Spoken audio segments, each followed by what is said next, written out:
Has my automobile been fixed yet? It's the Studebaker. The one in the moving window with the adorable puppy, you know? Carol Burnett made a lot of people laugh for 11 years. However, she did something in 1977 that brought tears to the eyes of everyone on board. People's hearts were broken by the show, which they only saw once.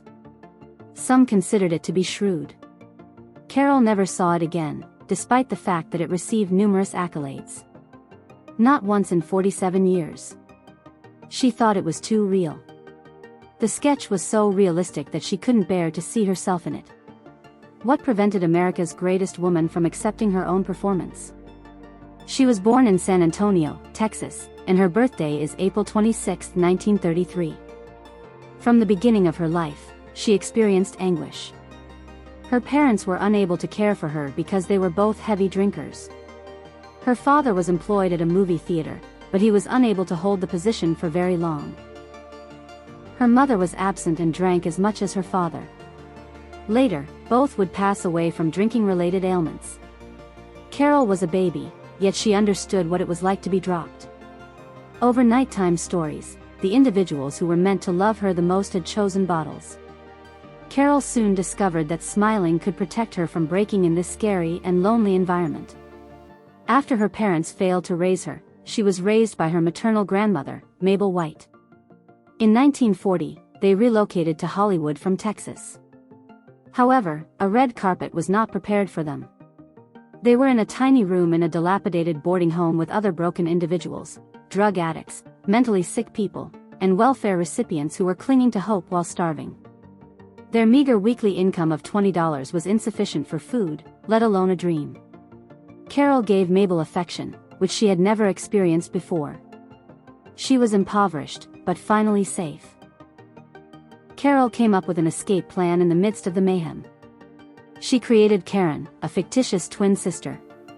Carol lacked Karen's self-assurance, beauty, and constant happiness. Even the other renters believed her to be real since Carol made her look so genuine. She would dash up the fire escape, change her clothing and hair, and return as the charming and humorous Karen. She would return as Carol a few minutes later. These grown-ups believed it, many of them barely surviving. Carol's acting abilities and the fact that everyone in her house needed something joyful to believe in are both demonstrated by it. However, many of the escapes were genuine. Every Saturday, she would go to the movies with her grandmother. The 25-cent price per ticket represents almost 10% of their weekly revenue. For those 2 hours, she forgot the yelling, the peeling paint, and the horror. Life was bright on TV. Food, beauty, order, and dancing stars were all present. But once the credits rolled, survival became evident once more. They would steal toilet paper from the movie restroom because they were poor at home. They were desperate, they had no shame. At the age of 7, she experienced what it felt like to be hungry for anything other than food. One day she was sitting in that dark auditorium when she heard the iconic Tarzan cry from Johnny Weissmuller echoing around the space. For her, it was like lightning. She began repeatedly copying it at home, improving with each beat and pitch. She was unaware that she was honing her vocals and learning how to regulate her breathing, which is a skill that most singers need years to master. Even though it was only a game, he signed it. Later, when she produced the sounds during her live performances, people would cheer and giggle. An impersonation by a child became one of her first humorous devices. By high school graduation, Carol's only desire was to become a reporter. Since her mother had always aspired to be a writer, she felt obligated to complete what she was unable to accomplish. The intention was to attend UCLA, but she was confronted with a harsh reality when it came time to enroll. She didn't have the $50 she required for school. These days, that's roughly $600. For most, it would have been the end. For a time, it appeared to be. Then a funny thing happened. She never learned the identity of the person who stepped in and made the payment. Simply enough cash to change her life, with no conditions or justifications required. She intended to attend UCLA to study writing. However, she took a theatrical class that completely upended her world. In that room, something inside her clicked. She got over her shyness. She wasn't impoverished or obscure. She was full of life, noisy, and humorous. Her professors saw it happen. Her pals followed suit. She had the ability to act, sing, and make people laugh simultaneously. Suddenly, journalism seemed too little for her. Her major was altered. She wasn't going to survive for the first time in her life, even though it was risky. She dreamed. That gamble soon paid off. At the conclusion of her first year, she was selected the most promising newcomer by UCLA's drama school. It was more than a title. There was a sign. It reassured her that it wasn't crazy to pursue this desire. She became stronger, less inclined to feel guilty about desiring more than survival, and more focused on doing well on stage as a result. She was able to gain better roles in school plays and encouragement from teachers who recognized that she was different from the other children thanks to the award. She wasn't simply another budding actor. She had a spark that was impossible to imitate. In 1954, Carol Burnett's life took an odd turn at a party in San Diego. She was earning 65 cents an hour as an usherette while she was a junior in college. She wasn't present for the celebration. When she returned home, she began packing little gifts to deliver to her grandmother. Then a stranger approached her wearing a dapper suit. He wasn't a performer. He was a wealthy La Jolla carpenter. Carol told him that although she couldn't even afford the $43 tuition at UCLA, her dream was to be on Broadway in New York. The man's offer of $1,000 for her and her lover, Don Soyan, seemed too good to be true. They were not permitted to reveal his name to anyone and were only permitted to utilize the funds to travel to New York. They had to assist others in doing the same if they succeeded. Praise was not what he desired. He just stated that he was giving back to someone who had helped him. His wife eventually informed him that he had previously performed similar services for businesses, gas stations, and dreamers. Don and Carol received the $2,000 they required and departed UCLA. Carol had only seen Texas before, but in 1954 they headed east. The fact that she knew no one in New York didn't bother her. She later remarked, "I didn't know enough to be scared." They stayed at the Algonquin Hotel, which costs $9 per night, when they arrived in the city. It was excessive. The money suddenly started to run out. In one instance, Carol sobbed while using a pay call to call her relatives. They pleaded with her to return. She heard something on the radio just as she was ready to give up. The storm, named Carol, was heading up the coast. For her, it had significance. It gave her the strength to stay. In a flash, she was in a whole different world, the Rehearsal Club. Young ladies who wished to pursue careers in the arts used the ancient edifice. She paid $18 a week for a cot and shared a room with 4 other actresses. Only one bathroom and one bedroom were present. But for her, it was paradise. She slept on a couch at home. It was a vibrant area. The girls ran around with hair curlers in their ears, sang, and practiced their lines. To make ends meet, Carol worked as a hat check girl at night and applied for employment during the day. It was accurate, but it wasn't fancy. In March 1955, she and the other girls performed in a performance called the Rehearsal Club Review. Managers and producers were mailed invitations. Marlene Dietrich was among the well-known individuals who attended. Doors started to open that evening. She got her first big break because of something extremely dumb. It is a love ballad for the stern and grave American politician John Foster Dulles. It was written for the U.S. by Ken Welch, State Secretary. The song was ridiculous and exaggerated. It was a comedy. But Carol was so good at it that it became her signature. The audience erupted. She was invited to appear on the Ed Sullivan and Jack Paar shows. Her knees trembled as she stepped out onto the Sullivan stage on January 6, 1957. However, everyone was laughing so hard they were having trouble breathing by the end of her performance. She returned to perform the Dulles song and a song mocking puppy love in August of that year. She became the talk of New York's comic scene after that dumb song. Carol put in 5 more years of hard labor. She played the girlfriend of a ventriloquist's doll in a brief appearance on the Paul Winchell Show in 1955. As a result, he had a one-year role alongside Buddy Hackett in Stanley. However, in 1959, everything changed. After its off-Broadway run, the new production Once Upon a Mattress was chosen up for Broadway, and Carol was cast in the main role. She portrayed Princess Winifred, a marsh girl who was noisy, awkward, and completely unlike any fairy tale princess. The program immediately rose to fame. He nominated her for her first Tony. And on June 22, 1959, precisely 5 years after she received that mysterious loan, Carol and Don repaid the entire $2,000 in full. The millionaire remained silent. He remained unidentified till the very end. At that moment, Carol felt like she had won the lotto because she was earning $500 a week. Once Upon a Mattress wasn't even intended to be a success. It started off as a little summer camp project. People liked it even though critics didn't when it debuted on Broadway in May 1959. The show moved from one building to another for 470 performances. Carol's performance was the difference. She left in June 1960, and the show terminated a week later. Before the show's permanent termination, her replacement performed in just 8 shows. Carol could no longer be replaced. Then came the Gary Moore Show. Between 1959 and 1962, Carol went from being a rising star to a major TV personality. She received her first Emmy in 1962. She rose to fame as a cleaning lady. In reality, though, that show taught her a lot.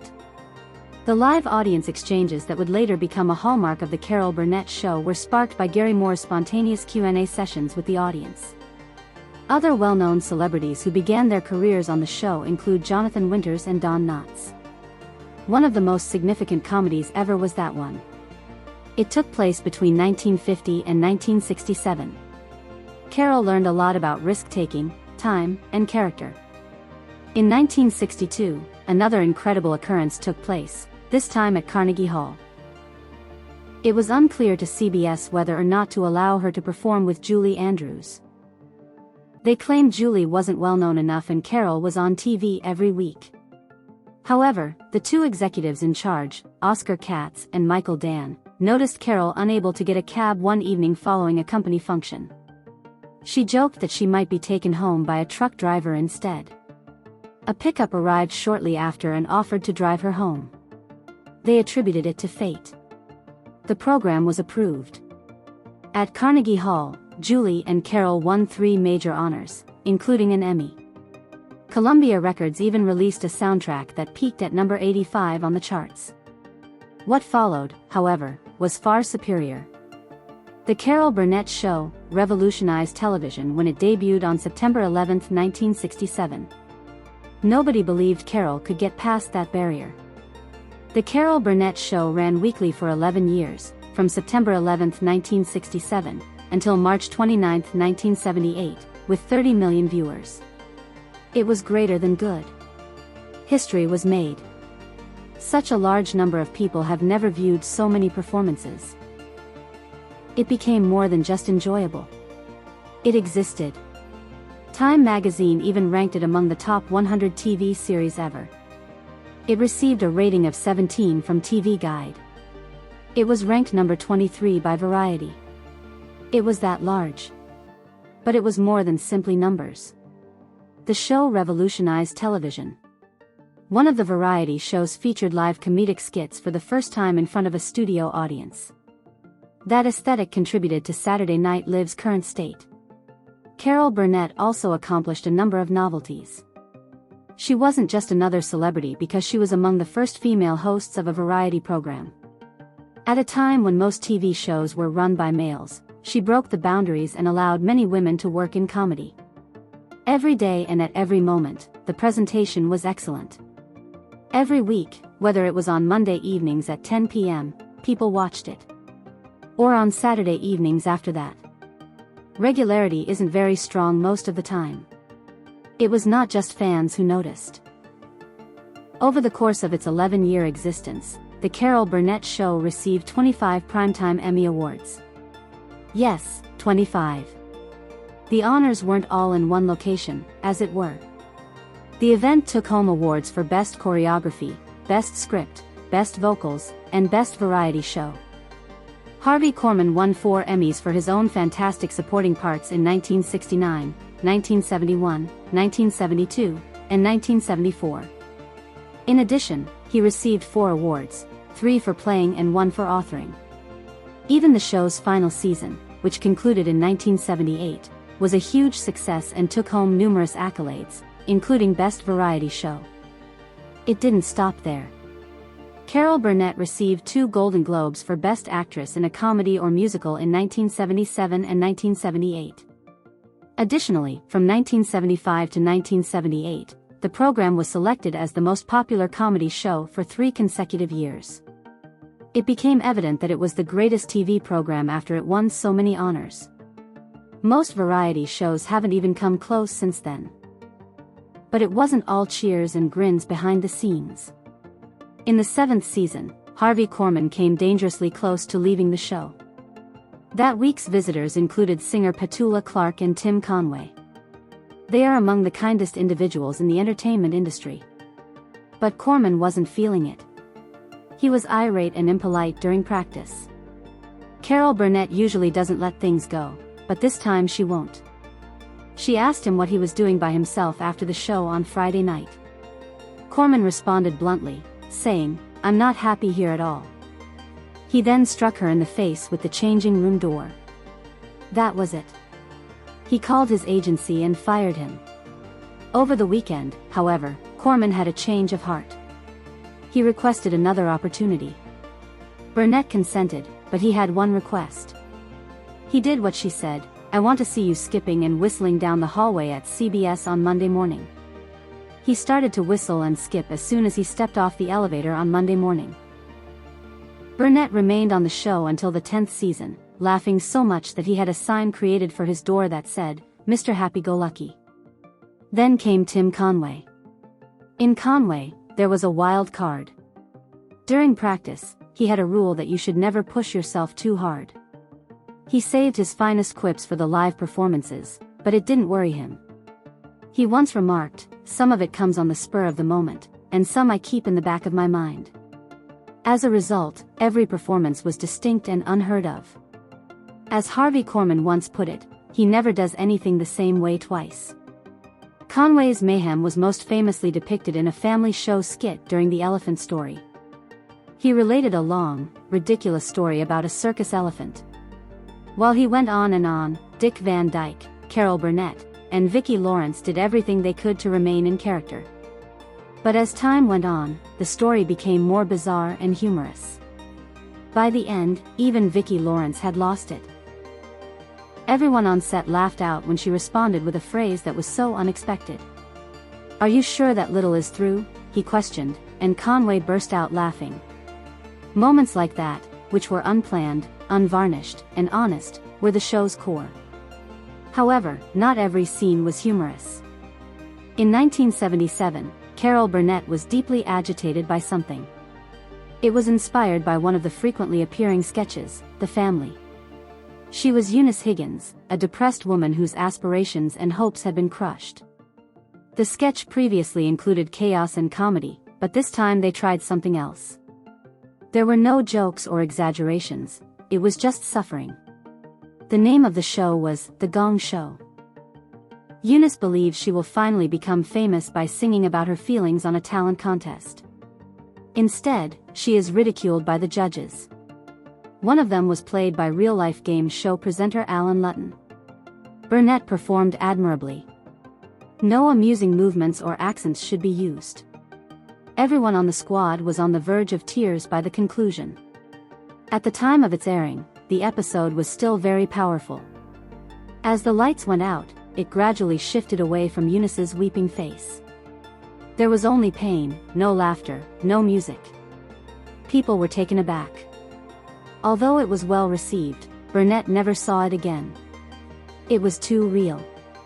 Ununice's pain felt like my own. She said this to someone in 2010. Burnett had grown up in poverty. She understood what it was like to have lofty goals and be ridiculed for them. That sketch was too near to home. The sketch did have an impact, though, and she later discussed her feelings in an interview with Harper's Bazaar. "I'm glad we did it, but that wasn't what our show was about. We were there to make people forget their problems, not bring them up again." It served as the basis for the 1982 television film Ununice and the comedy Mama's Family. Although the initial episode became well known, Burnett eventually left the show because she didn't like the direction it was taking. When people read Carol Burnett, they did more than chuckle. She was experiencing a great deal of upheaval, pain, and family arguments behind the scenes, which would have broken most individuals. It all started in college when she met Don Soyan, her first husband. They both aspired to be well known in show industry, were young, and were in love. He was born in 1928 in Omaha with aspirations of becoming a Broadway star. 3 years after meeting at UCLA in 1952, they were married in 1955. However, their romance did not last. Don was never the same after his ex-girlfriend's daughter passed away. His employment remained the same, while Carol's increased. Their marriage ended because of the stress. They divorced in 1962 after splitting up on Christmas Day 1959. Don suffered from depression and excessive drinking until his death in 1990 at the age of 62. He never became interested in performing on stage. Carol didn't spend much time alone. She met Joe Hamilton shortly after. Joe has 8 children from a previous marriage and was a well-known TV director. He also organized Carol's Carnegie Hall performance in 1962. They collaborated on her well-liked show after getting married in 1963. Carrie, Jody, and Erin are the names of their 3 daughters. They lost a baby in 1965. With Joe's 8 children and their 3, their home was constantly crowded. He won 5 Emmys when he was running Carol's show. Their family lives collapsed while their careers prospered. In 1976, the National Enquirer published a fabricated report claiming that Carol was sitting next to Henry Kissinger at a restaurant while intoxicated. That was not only untrue, but it also deeply wounded her because she had spent years advocating against alcohol. For $1, she went after the newspaper. $6 million, the 5-year lawsuit demonstrated the negligence of newspapers. The Enquirer carried the story despite learning from a hired source that Carol wasn't intoxicated. Despite her victory, the matter was resolved following appeals for roughly $200,000. The money wasn't the point. Clearing her name was the aim, and it permanently altered tabloid news. But it wasn't in court that she had the most significant battle of her life. It took place at home. Her daughter Carrie had developed a serious heroin addiction by the late 1970s. At the age of 13, Carrie began using drugs such as cocaine, marijuana, quaaludes, and mushrooms. She ultimately said that she used drugs in order to become independent and cease being Carol Burnett's daughter. From 1976 to 1979, Carol witnessed the departure of her kid. She sent her to numerous rehab facilities. At one point, Carrie fled from a facility in Texas. Carol feared that she might permanently lose her daughter. Although it wasn't simple, Carrie eventually got clean at the age of 17. The most difficult decision Carol had to make in her life was to send Carrie to recovery and set boundaries. She caused Carrie to despise her. She actually stated, "You have to love them enough to let them hate you." She persisted even though they didn't speak for almost a year. After Carrie returned, they grew closer. Carrie's significant role on the television program Fame demonstrated her talent. She and Carol collaborated on films and television series, and she even penned Hollywood Arms, a play about Carol's life. Tragic events occurred once more in 2002 when Carrie died of pneumonia brought on by lung cancer that had progressed to her brain. She was only 38. She didn't witness Hollywood Arms' debut performance.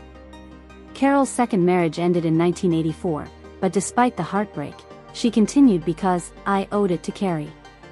By that time, Carrie and Joe Hamilton were exhausted from their addiction, their careers, and their mental strain. They sent their 2 younger kids to live in Hawaii so they wouldn't have to witness their parents fighting. Joe remained close to his family after they divorced until his death from illness in 1991. Despite having 2 marriages and 2 traumatic breakups, Carol was able to find love once more. She met Brian Miller during a Long Beach event in the late 1990s. The fact that he was 23 years younger didn't matter. Their marriage took place in 2001. She was 68 and he was 45. 2 months later, Carrie passed away. When Carol needed him most, Brian was there for her. Since he encouraged her to finish Hollywood Arms, they have been together. When Erin, their younger daughter, became addicted and was unable to care for her own son in the 2000s, Carol and Brian stepped in to help. Their grandson, Dylan, was placed under their care. It was a nightmare for Erin, who had been hooked for 19 years. She had spent over 240 days in rehab after 8 visits. The courts intervened when Erin's house became unsafe for her son. Erin told her children she was planning to end her own life in July 2020. When the police intervened, she was placed on mental hold. Carol then requested that the court appoint her as Dylan's legal guardian. Within a few weeks, the court granted interim custody to Carol and Brian. Once more, Carol did something that made her feel bad, but it was essential to keep her family safe. Everyone was taken aback when Carol Burnett appeared in the last season of Better Call Saul. Despite her advanced age of 89, she remained a superb performer. She portrayed Marion, a gentle and astute elderly woman who gradually learned the truth about Saul Goodman. In Waterworks, she sat in her kitchen in silence and used Ask Jeeves to discover what Saul was lying about. When she discovered it, everything changed. "I trusted you. I will always remember that moment." Saul became frightened. The tension increased until she uttered something that devastated him. He even considered permanently keeping her silent. Later, the show's co-creator, Vince Gilligan, claimed it was terrible to write a scenario in which Saul considered killing Carol Burnett's character. "But that's what made it so powerful," he said. "She's an American treasure." Her voice trembled and her calm strength made everyone tense. She turned Saul in after calming down and pressing her life alert button. According to some critics, it was among the most terrifying and outstanding aspects of the show's history. People were surprised by Burnett's range more than once. She appeared as a guest star on the television program Mad About You in the 1990s. Burnett's portrayal of Teresa enhanced the already successful sitcom, which starred Paul Reiser and Helen Hunt. In 1997, she won an Emmy for Best Comedy Show Guest Actress. That victory demonstrated that she was skilled at both contemporary sitcoms and sketch comedy. The boisterous physical humor she used on her variety shows didn't feel like her scenes. It was smarter, more humorous, and quieter. She received 2 consecutive American Comedy Awards for her guest appearance. It wasn't a stroke of luck. They were highly skilled at it because they had been doing it for decades. Those 2 honors were only 2 of the 25 Emmys she received nominations for during her career. Burnett's primary comedy medium since the 2000s has been her speech. She immediately jumped into animated films, lending her voice to lively, intelligent characters. Her biggest hit in 2008 was Horton Hears a Who, a Dr. Seuss book in computer-generated imagery. She co-starred with Steve Carell and Jim Carrey in the film. Despite only costing $85 million to produce, it was a global smash and earned $298 million. She provided the voice of Mrs. Hammer Botham in the 2001 film The Trumpet of the Swan, starring Mary Steenburgen, Jason Alexander, and Reese Witherspoon. Her voice retained its warmth, charm, and wit, but these roles introduced her to children who had never watched The Carol Burnett Show. She didn't even need to be on screen because her voice did all the work. It felt like homecoming for Burnett when he returned to Broadway at the close of the 1990s. She portrayed the lead in Stephen Sondheim's Putting It Together, which debuted on November 21, 1999, at the Ethel Barrymore Theatre. There were 22 previews and 101 performances. The piece included Burnett as the wife and notable figures from the theatre, including John Barrowman, Ruthie Henshaw, and George Hearn. It was as though she had never left Broadway, even though it had been 30 years since she last appeared there. For television and home media releases, the program was even live-filmed. The recordings captured both prearranged and spontaneous moments, such as when she joked about her skirt falling during a scene. Burnett received positive reviews even from those who didn't think highly of the show overall. She demonstrated her unrivaled stage presence by playing Sondheim's challenging song with ease. Carol Burnett returned when everyone believed she had done everything. This time on Apple TV Plus in 2022. She portrayed Norma Delacourt in Palm Royale, a wealthy Palm Beach resident who goes into a coma and doesn't come out of it until the very end of the play. It was a demanding part. In order to sound like someone who was just beginning to speak again, Burnett had to create a sort of absurd dialogue in addition to performing physical humor. She made it up as she went along.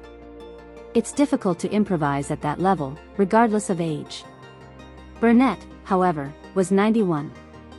She received a nomination for Outstanding Supporting Actress in a Comedy Series as a result of her efforts. At the time, she was the oldest woman to receive an Emmy nomination. On March 20, 2024, the first episode aired, and the show received 11 votes. Burnett stood out among the group's many well-known members, including Allison Janney, Laura Dern, Ricky Martin, and Kristen Wiig. Once again, a woman who had been making people laugh for almost 70 years was discovered by new viewers.